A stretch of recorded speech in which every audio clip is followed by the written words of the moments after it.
Kids love to run, skip, jump, and twirl. They're naturally active and tend to have batteries that rarely need charging. Yet, when quiet time does come, or when there are short breaks of inactivity, they plop down on the ground with a toy or a book.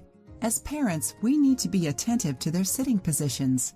Babies often squat with their feet flat on the ground, and at times will fold their legs and sit Indian style. These are both natural and healthy sitting positions, but one that's also popular could bring more damage to their rapidly growing bones and joints. Perhaps the worst position that a child could sit in is referred to as the W sitting position. It's when the child sits with knees, inner thighs, and feet flat on the floor. The feet position themselves even with the spine, and the legs form a W. Kids like it because they feel secure and stable. They don't ever think about the stress that it creates and the consequences that could arise later in life. This sitting position is specifically prejudicial to the knees and hips. Some common initial complications from sitting in the W position include dislocation. It places both knees and hips in unnatural angles and puts stress on the spine as well. Sitting like this also shortens and tightens certain leg muscles. It could lead to pulls and strains that are unnecessary. So if kids shouldn't sit in a W, what other options are available?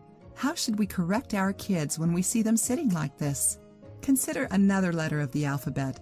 Instead of the W, suggest to your child that he sit like a V.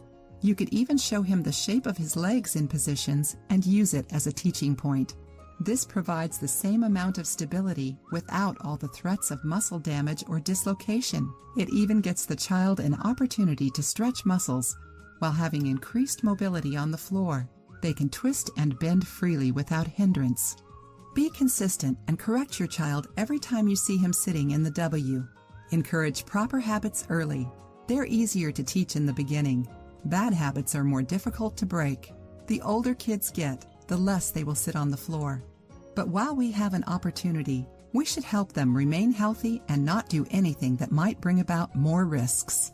If you liked the video, give it a thumbs up and share it with your friends. For more recipes and tips, subscribe to the channel.